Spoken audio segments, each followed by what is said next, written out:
right, and welcome back to the Now Morning Show here on TTT. I am Natalie Lagour, and to my left, Ruckus, and to my right, Carrie. All right, but we do have Laura Quentrell Thomas on Zoom with us this morning to talk about how the industry has been affected by the COVID-19, especially the latest restrictions that were imposed 2 weeks ago. Good morning to you, Ms. Quentrell Thomas. Much for having us on this morning. Thank you so much. So, we heard of the latest restrictions, of course, because of the spikes and the uptick that we've been experiencing. But talk to us about how the industry is surviving.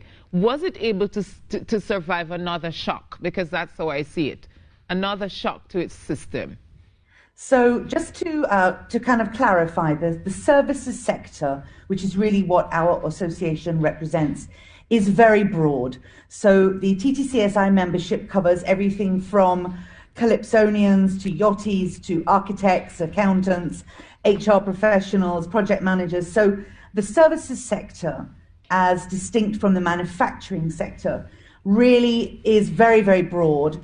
And many of our members and their businesses have been able to adapt and survive and thrive in some cases from the very beginning of the pandemic last year. So the banking sector is a good example. A lot of service providers such as accountants, architects, project managers have been able to move fairly quickly and seamlessly to virtual online service delivery.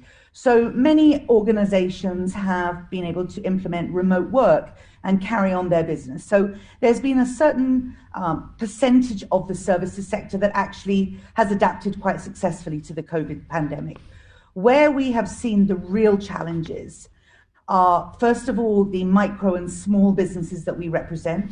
So this would include barbers, massage, hair salons, nail technicians, these sort of 1, 2, 3-man businesses who, for many of whom, of course, their actual service delivery requires close contact and connection to a customer. So the social distancing has been a problem for that. And then the creative sector, absolutely devastated. And creatives, we include music, we include events management, we include, of course, our Calypsonians, theatre, all of that. And then our tourism sector. And that I would include as well the yachting sector. So certain parts of the services sector, the services industry have done well and are okay, but there are many sectors and many businesses that have and continue to struggle and have struggled from the very beginning. We have seen many adapt and been able to advocate for themselves. The Barbers Association is a great example. They put protocols in place early on, social distancing, and they have been able to successfully reopen. But what we struggle with, I think, is that there seems to be, first of all, as you alluded to, the sort of stop-start of the regulations. You know, we don't know from one day to the next what's coming. Yeah. So it's very hard to plan your business. We don't feel, I think, a sense of a national recovery strategy. So we talked about this last year. Many of us were involved in consultations with the government about the first pandemic, the first wave of the pandemic, a recovery strategy. Where's that plan gone? We haven't really heard anything from the government in terms of a national strategy coming out of where we are now. And then the third thing is that the application of regulations in some cases seems very arbitrary. And I drew the analogy last week of the fact that churches can stay open, albeit at reduced capacity, and yet venues cannot. So where is the logic in allowing people to congregate in a church, but not in a theatre hall or a Queen's Hall or somewhere like this for a show? And again, up front, everybody's going to comply with COVID restrictions. Nobody is suggesting that we have Marshall Monday with 20,000 people jammed into the savannah. But we are really trying to understand where the logic is that you close events, you close venues, and yet churches are allowed to stay open. And I saw interestingly that the Catholic Archbishop told worshippers it's okay to attend Mass online. It's not a sin. But I think really that's where we struggle to understand, is that the application of these regulations seems to be rather random and arbitrary. And I do want to stick a pin for the yachting services sector, because they have been absolutely decimated by these lockdowns and these restrictions. You know, hurricane season is approaching. Trinidad is traditionally a safe harbor for the yachties. We have been asking national security for meetings, consultations. We want to reopen the sector safely.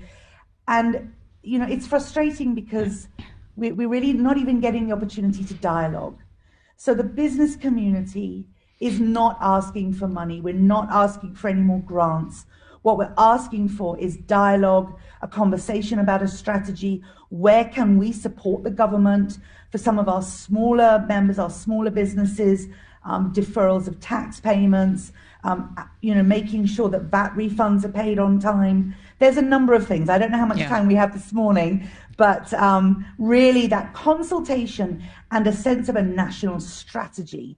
Right. And if you had to talk about that strategy, what do you think it will look like? What are some of the things, as the business community, as the president of TTCSI, that you think the government needs to implement so that we can say, okay, this is a concrete plan to get out of this?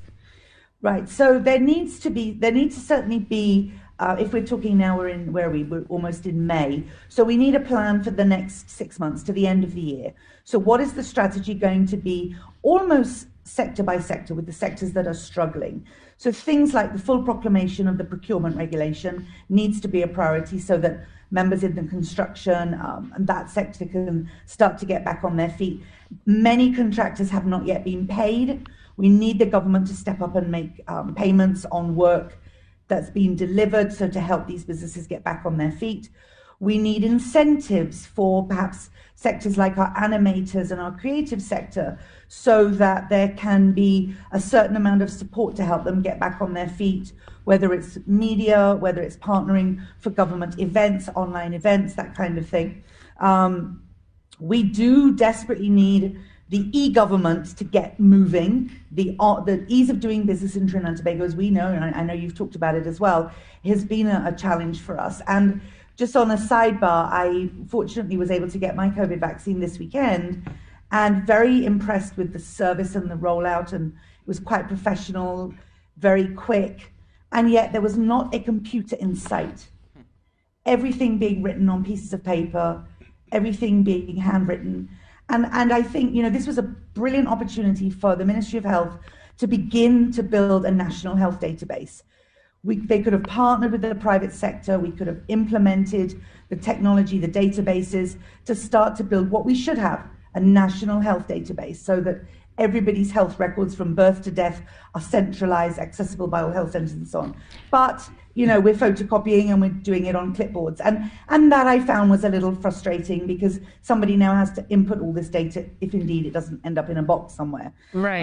I understand that. And I hear the points that you've raised, the full proclamation of the procurement legislation, paying people outstanding monies for works that's done, incentives for the creative sector, and that e-government is needed, amongst other things. But let us look at, you know, other countries, what we'd call developed countries, who probably have most of these things in place and have given that kind of support and are still struggling. So are these the real things that we need to get a control of the pandemic, as well as to get the economy going?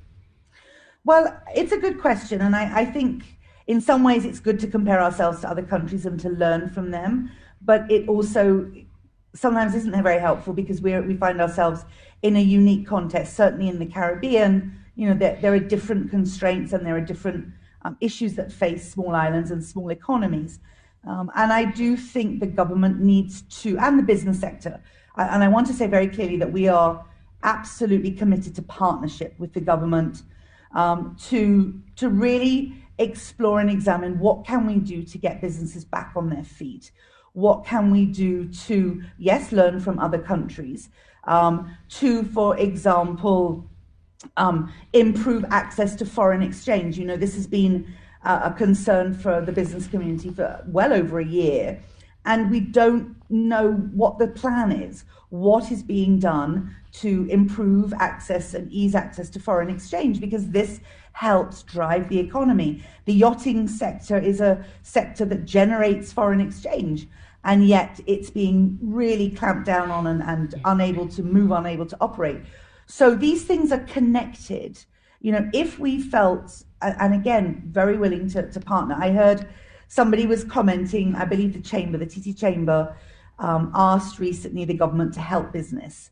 And a lot of citizens feel like, or the sort of man on the street was commenting, why do businesses need help from the government? Businesses are not only, Massey and McCall and these huge banks and so on. Businesses are the little burger place on your street, or the hair salon, or the little accounting office. All of these are businesses, and those micro, small and medium-sized enterprises are the backbone of this country. I agree with you, Laura, but I think for the government, it always has to come down to a balancing act. How much money? We already know that even before COVID-19, things were kind of rough economically because of the depressed oil and gas prices, as well as the low production. And now we have that coupled with COVID, which means that things are even more tight. How much more can the government give? Is it even in a position to give when we're talking about a debt to GDP ratio that's over 85% probably at this time? So it's a great question, Natalie. And as I said at the beginning, we are not asking for money. Well, certainly the TTCSI is not asking the government for money. We know the economic situation. We're all living it. So we're fully aware that what funds they could access, they distributed last year in grants. Yeah. And so really what we're talking about is having the opportunity to dialogue and partner, to look at innovative ways to create incentives, to reduce the tax burden, to provide access to grants, access to foreign exchange. Things like clearing goods at customs, expediting the movement of products off the port. There are the reopening of borders. Okay, that doesn't necessarily require any money. Yes, there's some infrastructure to manage people and measure whether they're COVID vaccinated or what have you. But our tour operators, our tourism sector has been absolutely decimated. And I know it wasn't a priority perhaps for our government before COVID, but now we really do need to put some emphasis. And nobody is really talking about money. We're talking about legislative and operational changes and tweaks that can help us. I definitely agree that we need the tweaks. I think that the COVID-19 pandemic is an opportunity for us to pivot, to make the necessary changes, especially where you talk about, e-government, that is needed so that the ease of doing business can, become better. But I think a lot of what you focused on is the economic side of things, how to get the economy going, how to get people to, but how do we balance that with the health side of things, the mental side of things, where people seem to be suffering more, especially with this fatigue lockdown, especially with the fact that, people have to be, people are getting sick, people are dying. And while it may not be as grave in Trinidad and Tobago, is that for a small society, 159 deaths mean a lot to us. So how do you balance that, the economic side of things with the health side of things? Well, I mean, I'm not a psychiatrist or a psychologist, but I have read and been in a number of conversations about the really horrendous mental health effects that this pandemic has had globally. Certainly locally, we've seen and we've read studies about the impact it's had on women, on the children that have dropped out of the school system. I hear numbers from 45,000 to 50,000 children who have been pretty much out of the system for the last year. The rise in domestic violence, the psychological impact of losing your job. And these things are all connected, of course, to crime and social well-being and the infrastructure of our country. And our ability to recover is based in large part on the resilience of our people. And I do think there are opportunities to provide online counseling support. Maybe the government can partner with businesses to provide EAP, which is employee assistance programs, where employees or former employees or retrenched workers can have access to counselors at no charge or reduced charges.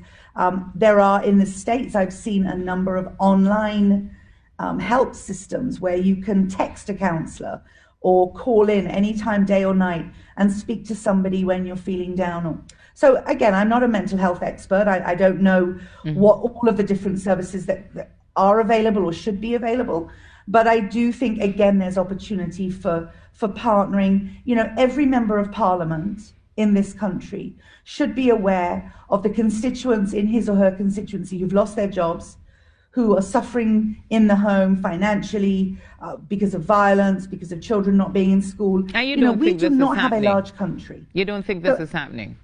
Right. So this is what I'm saying. With the MPs need, I think, and maybe extension, the regional corporations, to take stock of who's in their community. So why don't the MPs step in, and you've got, I don't know, 10,000 families in your constituency, have a list who's not going to school, who needs food help, who needs mental health support, who needs a job, and then, connect to businesses in your community. We can start at that level.